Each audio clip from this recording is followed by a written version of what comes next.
Dalawa po sa malunsod na kadalasang napeperwisyo ng matinding baha tuwing tag-ulan ang Maynila at Valenzuela. Kaya naman po ang kanilang pamunuan puspusan ng operasyon sa paglilinis sa mga estero, partikular na sa pagpaparelocate ng mga informal settler. Sa Maynila, nasa 71,000 pa ang kailangan nilang ilikas, habang 2,000 naman ang sa Valenzuela. Ang mainit na balita, hati ni Mariz Umali. Tuwing sasapit ang tag-ulan, paulit-ulit ang problema sa iba't ibang lugar sa bansa ang pagbaha.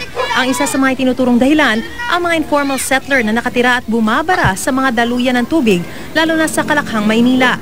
Sa programang Kape at Balita kanina, naungkat na naman ang issue kung sapat nga ba ang ginagawang hakbang ng gobyerno para solusyonan ang problemang ito. Sa Maynila, ayon sa head ng Urban Settlement Office na si Vicky Clavel, ilang taon nang nagre-relocate ng mga informal settler.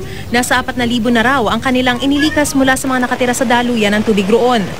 Mulang July 2007, talagang may effort na ang City of Manila para mailikas itong mga taong nasa danger areas.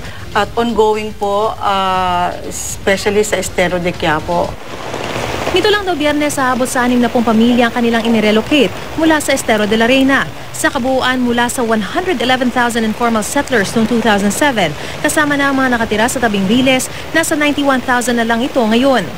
Ayon pa kay Clavel, nakakatulong sa pagre-relocate ng mga informal settler ang pagbibigay sa kanila ng 18,000 pesos mula sa DILG. Bagamat may pangambang baka samantalahin lang ito ng ilan.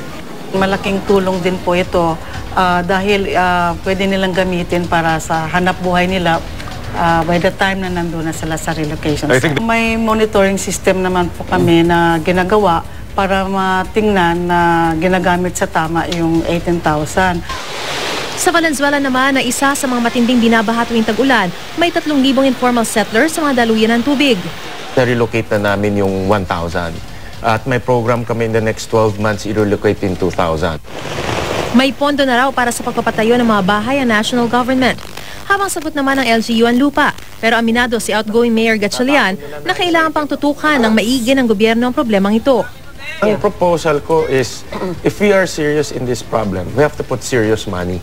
And serious money meaning, gagawa ho tayo ng mga housing projects. Ang tinatawag ko dito, near city, no? Kasi gusto nila off-city, dadalhin sa Montalban, dadalhin sa San Jose. Ayaw ng mga... Napakalayo ho. Balagang babalik at babalik ang tao.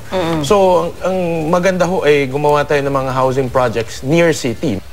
Ang ilan daw kasing inililipat sa malalayong relocation site, bumabalik sa Maynila para sa kanilang trabaho at ang mga bahay na inilaan para sa kanila ibinebenta, bagay na ipinagbabawal. Matagal na nangyayari pero wala naman ako alam na naparusahan. Yun nga eh. Bawal talaga. Ang konsepto dito, dapat ilagay muna nila yung trabaho. No? Nasaan yung trabaho ng tao? Pagtiyak ni Gatchalian, tuloy-tuloy ang kanilang operasyon sa pagpapalikas sa mga informal settler. At ngayon ngang papalapit naman ang barangay elections, tiyak daw na may makikiusap na ihinto muna ang relokasyon, pero sagot niya. Well, sa akin po, sabi ko, ang proposal ko sa kanila, meron ng paglilipatan. Kaya huwag kayong matatakot dahil hindi naman to tatapon namin sa kalye. May paglilipatan sila. Mas gaganda yung buhay nila. Mariz Umali, GMA News.